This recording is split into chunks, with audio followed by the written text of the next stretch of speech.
तो आंखें बंद करने से शेर दिखना बंद हो जाता है। लेकिन शेर दिखना जरूर बंद हो गया, लेकिन उसका काल नहीं टला। वही हाल हमारा है कि हमने भी इस तरफ से अपनी आंखें क्या कर रखी हैं, बंद कर रखी हैं, और इसी कारण हम भगवान को भूलकर संसार के भोगों में संलिप्त हो गए। हमने अपने आपों को संसार के भोगों में व्यस्त कर दिया। खाना पीना रहना और तरह तरह के हमने भौतिक भोगों में अपने को डुबो रखा है, और उसमें पड़कर हम भगवान का भजन करना भूल जाते हैं। आज हमारे जीवन में सबसे कमी हो गई है भगवान के भजन करने की, भक्ति करने की। जिसके पास हमें अंत में जाना है उसको पूरे जीवन हम भुलाए बैठे रहते हैं। युधिष्ठिर महाराज से यक्ष ने प्रश्न करा, युधिष्ठिर दुनिया का सबसे बड़ा आश्चर्य बताना चाहोगे हमें? कहा महाराज बिल्कुल बताता हूं। बोले क्या है? बोले हम देखते हैं कि रोज यहां मरघट पर लाशें जलती हैं। दुनिया के जिस्म जलते देखे खुद का जल जाना। महाराज हमारे लिए सबसे बड़ा आश्चर्य है कि रोज हमारा कोई रिश्तेदार, कोई मित्र, कोई पड़ोसी, कोई देशवासी इस संसार से जा रहा है, और उसको जाता हुआ देखने के बाद भी हम अपने जाने की तैयारी नहीं कर रहे। अगर एक हफ्ते के लिए सिंगापुर जाना हो, आपको यूएसए जाना हो, जर्मनी जाना हो, तो तैयारी कितने दिन पहले से शुरू करते हो?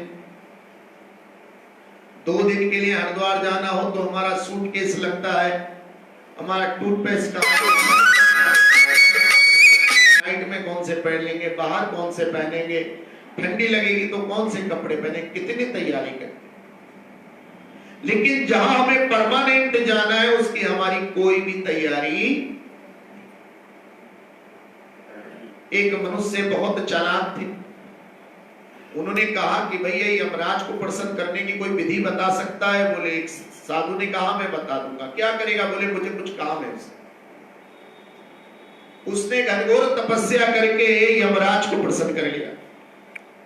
बोले यमराज, बोले भैया क्या चाहता है? बोले मैं आपको मित्र बनाना चाहता हूं। यमराज हंसने लगे, अरे मैं तो मृत्यु का देवता हूं भाई। बोले तभी तो मित्र बना रहा हूं। अच्छा मित्र क्यों बनाना चाहता है? बोले महाराज जब मेरा नंबर आवे तो 1 महीने पहले मुझे मिस कॉल मार देना, बस इतनी बात। बोले ये तो बड़ी गलत बात है। भगवान ने मने कर रखा है कि जन्म का समय तो सबको पता लग सकता है, लेकिन मैं मरण का समय, आजकल हमें जन्म का समय क्या हो गया है सबको पता लगे। अल्ट्रासाउंड करते हैं, डॉक्टर के पास जाते हैं, डॉक्टर ने डेट दे दी, आप पंडित जी के पास गए, दिन तो सही है, पंचक तो नहीं लगा, कहीं पंचक तो नहीं लगा। अरे डॉक्टर ने छुट्टी पर है, आज नहीं जाएंगे, मंडे को जाएंगे। तो आपने जन्म को क्या कर लिया? आगे पीछे कर लिया, लेकिन मृत्यु नहीं। आज इस मनुष्य ने यमराज से वरदान ले लिया कि जब मेरी बारी आएगी तो आप क्या करोगे? मुझे हल्की सी मिस कॉल 1 महीने पहले बस, ताकि मैं तैयारी कर लूं, अपने को प्रिपेयर कर लूं। ठीक है चल भाई, और बता। कहते और जगह सी प्राप्त आई। यमराज बोले चलो वो भी ठीक है, मान लेते। अब जब भी यमराज आते थे उसके यहाँ बेचारा डायरी खोल के देख लेता था कहीं मेरा नंबर तो, और बड़ा खुश होता था। एक दिन जब अचानक यमराज आए तो डायरी खोली तो सबसे पहला नंबर खुलता था, बंद कर लिया। सोचने लगा मैंने तो इनसे कहा था कि 1 महीने पहले क्या मार देना, मिस कॉल। कहा पत्नी से भाई चाय से काम नहीं चलेगा, आज इनको लंच खिलाओ। और लंच में दाल में उसने बेहोशी की दवा भी डाली, और यमराज ने खाया और वो बेहोश से होने लगे। बोले मुझे नींद आ रही है, सो जाओ। बोले सो जाओ। जल्दी से अपने बच्चे की रबड़ ला के उसने अपना नाम क्या करा, मिटान के, और सबसे लास्ट में लिख दिया डायरी। अब यमराज जी थोड़े से बोले भाई आज दाल चावल मजा आ गया तेरी, और सही बात बताओ भैया मैं आज तुझे लेने आया था, लेकिन तेरे भोजन से मैं इतना खुश हो गया हूं कि अब मैं पहला नंबर छोड़ के आखिरी वाले को पकड़ूंगा। और नाराज हो गया। मैंने आपसे कहा था 1 महीने पहले मिस कॉल मार देना। बोले मैंने तो 4 मिस कॉल मारी भाई तुझे। बोले मेरे पास एक भी नहीं आई। कहा जब तेरे बाल झड़ने लगे, सफेद होने लगे, तो मैंने क्या मारी थी, पहली मिस कॉल की भैया सावधान हो जा, तुझे जाने की तैयारी करनी। जब तेरी आंखों से दिखना कम हो गया तो दूसरी मिस कॉल थी। जब कानों से सुनाई होना कम पड़ गया तीसरी थी। और जब दांत हल्के हल्के टूटने लगे, झड़ने लगे, तो चौथी मिस कॉल थी। लेकिन जब बाल सफेद करे तूने काले कर लिए। आंखों से दिखाई होना कम हुआ तो तूने लेंस पड़वा लिए। कानों से सुनाई होना कम हुआ तूने मशीन लगा ली। और दांत टूट गए तो तूने आर्टिफिशियल दांत। मैं तो मिस कॉल मारता हूं और तेरी वजह से सबको मारता। अगर जिस पे एक भी मिस कॉल आ जाए उसको सावधान हो जाना चाहिए कि जाना है भगवत धाम तो टिकट है हरि का। हरेर नाम हरेर नाम हरेर नाम ईवा केवलम। शास्त्र बताता है कि अगर हम अपनी मुक्ति करना चाहते हैं तो हमारी जीभ पर परमेश्वर का नाम होना चाहिए, जिसको सुमिरन कहते हैं। और सुमिरन ही सुमरण करता है। सुमिरन ही सुमरण करता है। सुमरण, सुमने अच्छा मरण। राधे इस जीवन की बस एक तमन्ना है, तुम सामने हो मेरे, मेरा दम ही। जटायु महाराज भगवान श्री राम की गोद में लहूलुहान लेटे हैं। भगवान श्री राम ने अपनी जटाएं खोली और उन जटा के बाल से उनका लहू हटाने लगे।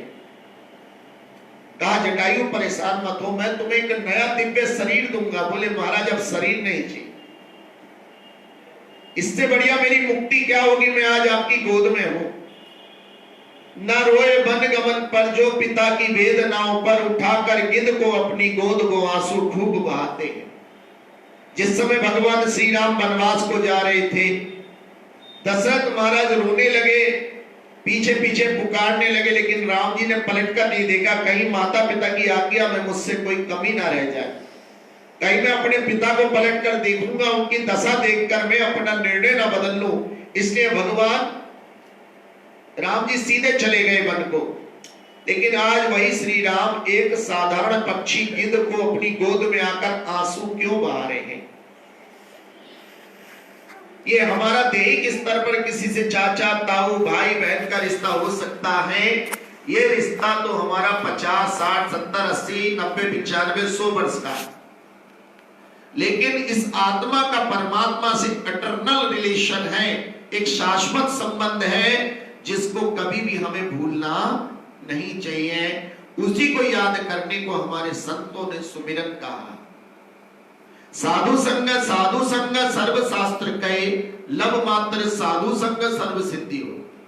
अगर 1 मिनट के लिए भी आपको सच्चे साधु का साथ मिल जाएगा तो वो आपका बिछड़ा हुआ संबंध जोड़ देगा। आप सबके पास मोबाइल रहता है।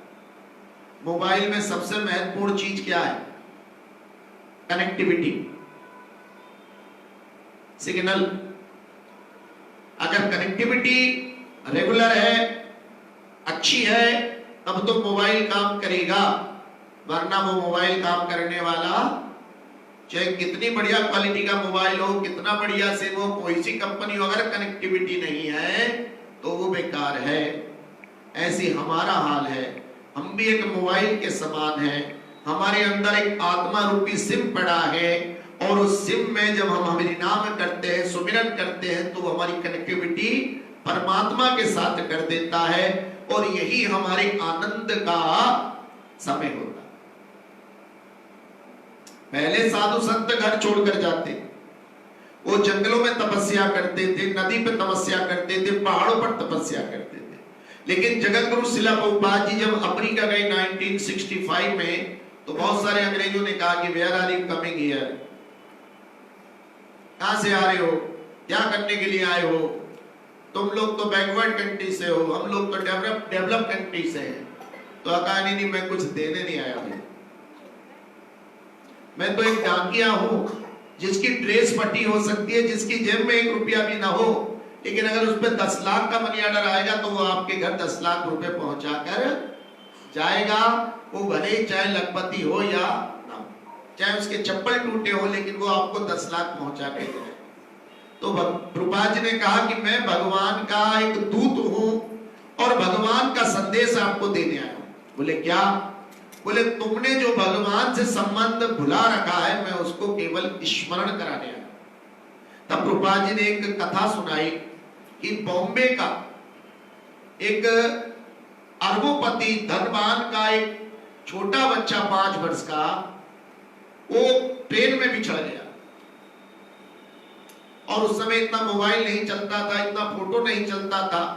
कहते उस समय कुंभ का बिछड़ा कुंभ में मिलता था।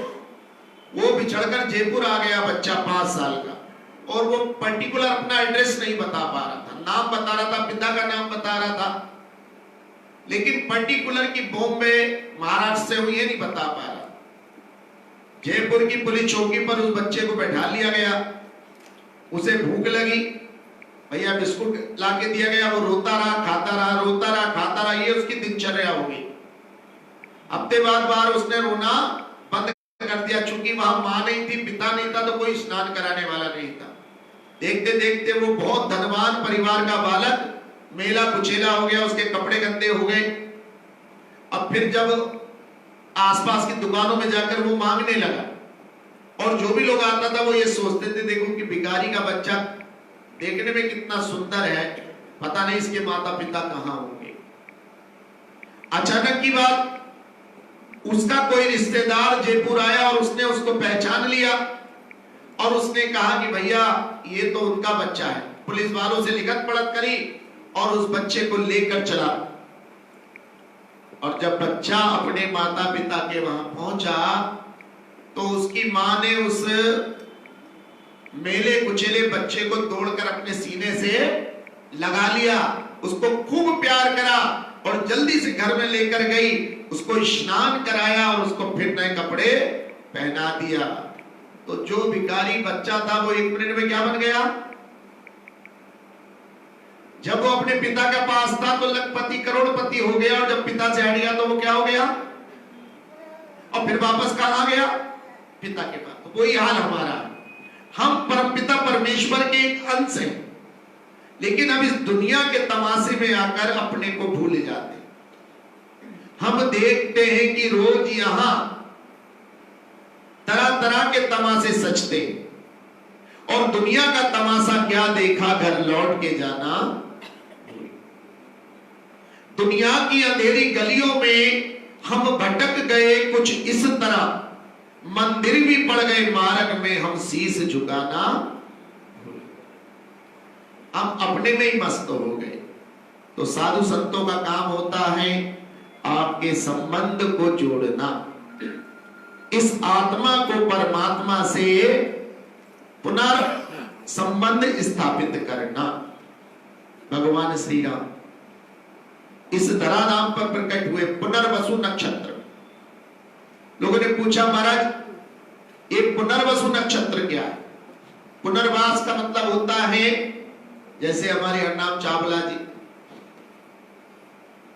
पाकिस्तान में जन्म लिया, लेकिन रोटी पानी रहना सहना कहां लिखा था? मुरादाबाद। कहां पाकिस्तान? सरगोदा। कहां? मुरादाबाद।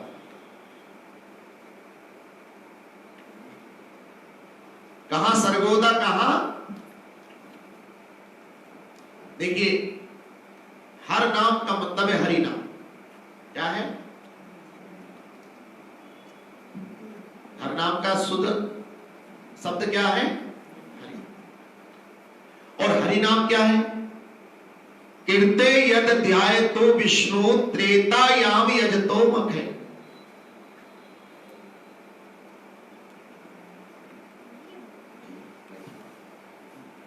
कीर्ते यद ध्यायतो विष्णु त्रेतायाम यजतो मखे द्वापरे परिचर्यायाम कलौ तद हरि कीर्तना। बताया गया कि अगर सतयुग में आपका जन्म होगा तब आपको तपस्या करनी होगी, त्रेता युग में आपका आविर्भाव होगा तब आप यज्ञ के माध्यम से भगवान को प्रसन्न करोगे, द्वापर युग में आपका आगमन होगा तो अर्चा विग्रह से भगवान की प्राप्ति होगी। और कलौ तद हरि कीर्तना, कलयुग में केवल हरि नाम से ही आपका उद्धार होगा। कलि संतरणोपनिषद, बृहद नारदीय पुराण, श्रीमद् भागवत महापुराण, श्री रामचरितमानस में भी वर्णन आया। हरि मंगल भवन अमंगल हारी, द्रवाउ सो दशरथ अजर बिहारी। कलयुग केवल नाम आधारा, सुमिर सुमिर नर उतर ही पारा। तो कलयुग में किसका महत्व है? हरि नाम। इसका हमारे माता पिता जब नाम रखते हैं, उस नाम से भी बहुत लोगों का कल्याण हो जाता है। अगर आपने अपने पुत्र का नाम राम रखा हुआ है, तो जितने लोग भी उसे बुलाएंगे उनके मुंह से क्या निकलेगा? राम का। आपने अपनी पुत्री का नाम राधा रखा हुआ है, जितने लोग उसको बुलाएंगे बारंबार क्या निकलता रहेगा? यहां तक कि जब एडमिशन करने जाओगे, जो क्लर्क उसका नाम भी लिखेगा, उससे भी उसका पुण्य। इसलिए हमारे माता पिता ने और विद्वानों ने सोच समझकर नाम रखा हरि नाम, और वो हरि नाम संसार को पवित्र करता हुआ इस धराधाम पर आ गया। हरि नाम हरि नाम हरि नाम ईवा केवलम। जब केवल लग जाता है, ओनली लग जाता है, तो फिर उसका सब्स्टिट्यूट नहीं होता, उसका कोई अल्टरनेट नहीं होता। इसलिए हरनाम जी का भी कोई अल्टरनेट, ये अपना आप में विलक्षण है। हरे नाम ईवा केवलम। केवल जब लग जाता है तो उसका अल्टरनेट नहीं होता, कोई सब्स्टिट्यूट नहीं होता। कलेव नास्ते वनास्ते वनास्ते वगतिर अन्यथा। अगर इस कलयुग में किसी की गति को सुधारना चाहते हो तो उसके साथ हरि का नाम जोड़ दो, अन्य कोई रास्ता नहीं है, नहीं है, नहीं। उस परमेश्वर, हमने विभिन्न रूप बना रखे, कोई राम कहता है, कोई कृष्ण कहता है, कोई अल्लाह कहता है, कोई वाहेगुरु कहता है, कोई गॉड कहता है। लेकिन जैसा हमने कहा कि अंत में सारी नदियां कहां मिलेंगी? सागर। परमेश्वर बहुत विशाल है, हम उनको इन आंखों से नहीं देख सकते, हम उनको कानों से भी नहीं सुन सकते। अगर परमेश्वर को देखना चाहते हैं तो पेड़ पौधों को देखकर हमें परमेश्वर के दर्शन हो सकते हैं। ये हमारे प्यारे प्यारे बच्चे घूम रहे हैं, इनको देखकर भी परमेश्वर के दर्शन हो सकते। आपने अपने फ्लैट में, सोसाइटी में अपना रिहाइश करी, सुंदर सा गमला लाए, उसमें छोटा सा पौधा लगाकर केवल आपने जल दिया, और जल देते देते आपकी फुलवाड़ी में फूल के वृक्ष अलग निकल गए, फल के अलग हो गए, और जड़ी बूटियों के अलग हो गए। सबके कलर अलग है, सबकी खुशबू अलग है। लेकिन कभी आपने ये नहीं सोचा कि सोसाइटी में, मेरे फ्लैट में चारों तरफ से तो बंद है और मैं ताला लगा के जाता हूं या जाती हूं, फिर मेरे गमलों में अलग अलग खुशबू कहां से आ गई, ये अलग अलग रंग कहां से आ गया, जबकि मैंने मिट्टी में केवल जल दिया था। ये भगवान की लीला से हमें समझ जाना चाहिए कि भगवान हमारे घर में रहते हैं, वो इन पेड़ पौधों में रंग देते हैं, वो इसमें खुशबू देते हैं, वो इसमें फल और फूल देते हैं। ऐसी भगवान की कीर्ति हम सब मनुष्य हैं। हमारा जीवन भी सुगंधि से परिपूर्ण होना। हमें अपने माता पिता, दादा दादी के नाम को आगे बढ़ाने के लिए, उनके कुल यश को संवर्धित करने के लिए अपने अंदर गुणों को बढ़ाना है, अब गुणों को छोड़ना है। श्रद्धा अंजलि, ये बड़ा महत्वपूर्ण समय होता है जो मिलन होता है, जब यहां से एक आत्मा को भगवान के पार्षद लेने आते। हम थोड़े से शोक संतृप्त हो सकते हैं, लेकिन आज के दिन देवलोक में दिवाली मनाई जाती है। आज के दिन देवलोक में क्या मनाई जाती है? दिवाली। क्योंकि 95 वर्ष पहले जो पवित्र आत्मा वहां से यहां आई थी वो फिर वापस वहां पहुंच गई। अरे हमारा 10-20 साल को कोई अब्रोड चला जाए, कोई विदेश चला जाए, फिर लौट के आता तो हम स्वागत करने एयरपोर्ट तक जाते, फूल डाल के लेके आते, भांगड़ा बजाते हुए लाते हैं, दावत करते हैं, मिठाई खिलाते। कोई 5 या 10 साल बाद अगर विदेश से आ रहा होता, लेकिन देवता लोग जिनके यहां से पवित्र आत्मा 95 वर्ष पहले आई, जब वो वापस जाएगी तो उनको भी क्या होती है? खुशी होती है। तो इसलिए हमें सामूहिक रूप से श्रद्धांजलि श्रद्धा देनी चाहिए, ताकि उस आत्मा की परम गति निर्बाध हो। शास्त्रों में आया आंसू मत बहाओ, शास्त्रों में आया दुख मत करो। काय का दुख करें? इनके साथ कोई नया नहीं हुआ, कल वो हमारे साथ भी होगा। इनके जाने से हमें कुछ शिक्षा लेनी है। शिक्षा ये लेनी है कि हमारी संसार में गृहस्थी भी चलनी चाहिए और हमारी भक्ति भी चलनी चाहिए। गुरु नानक जी बस्ती के अंदर नहीं जाते थे, बस्ती के बाहर पेड़ के नीचे बैठ जाते। 2 शिष्य साथ रहते थे। गांव में खबर पहुंच गई, भैया संत महात्मा आए, दर्शन कर लो। संत महात्मा के नाम से दुनिया आ गई, लेकिन किसी ने भी गुरु नानक जी से रोटी पानी को नहीं पूछा। सब आशीर्वाद लेते, जीते रहो, फलते रहो, फूलते रहो, यही रहो।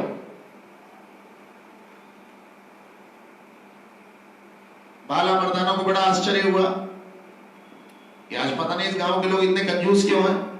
चलो अगला बेड़ा डालते। आगे गांव पहुंचे, पता लगा संत महात्मा है। लोग तो घी, दूध, दही, मिठाई जाने क्या क्या लेकर आ गए। बड़ी खातिरदारी है। उन्होंने भी कहा आशीर्वाद दो। बोले घर से बेघर हो जाओ। क्या हो जाओ? घर से।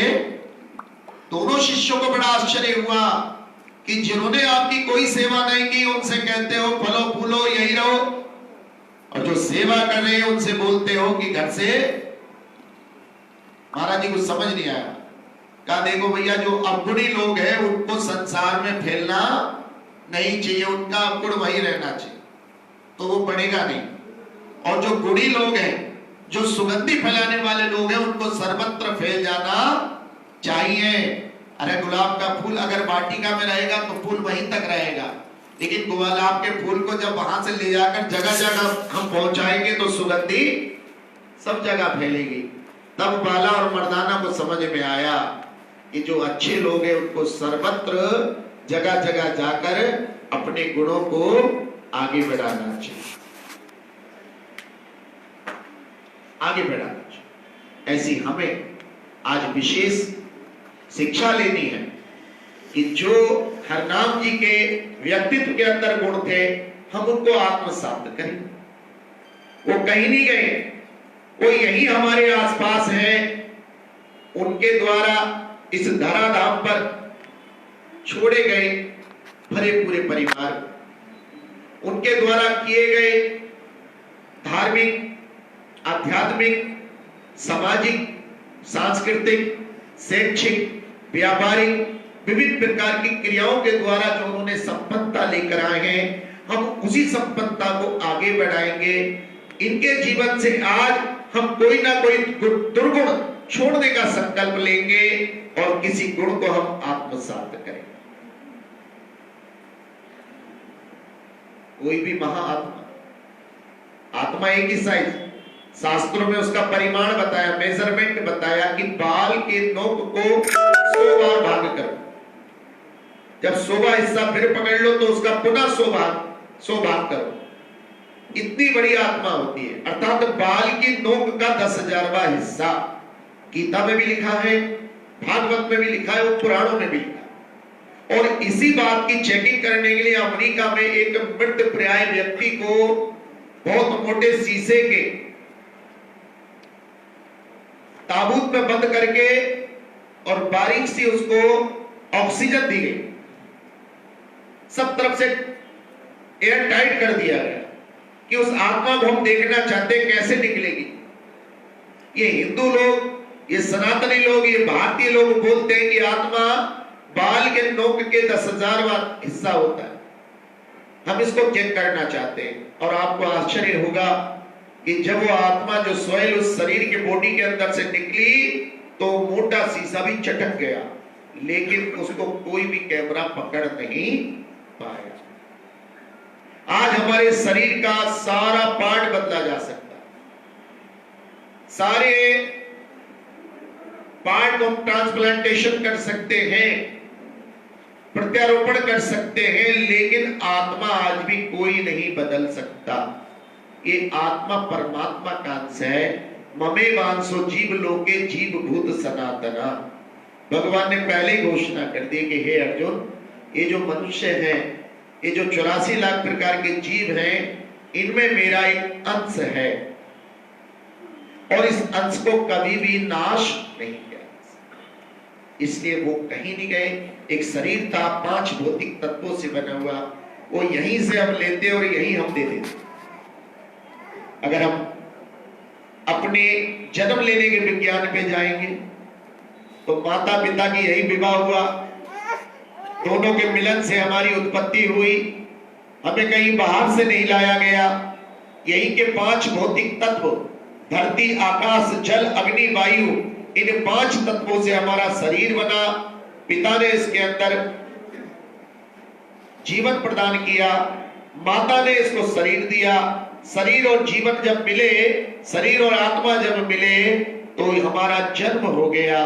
जब शरीर और आत्मा एक दूसरे के साथ मित्रता करते तो हमने उसको जीवन करा, और आज शरीर और आत्मा जब अलग हो रहे हैं तो हमने उनको मरण कह दिया।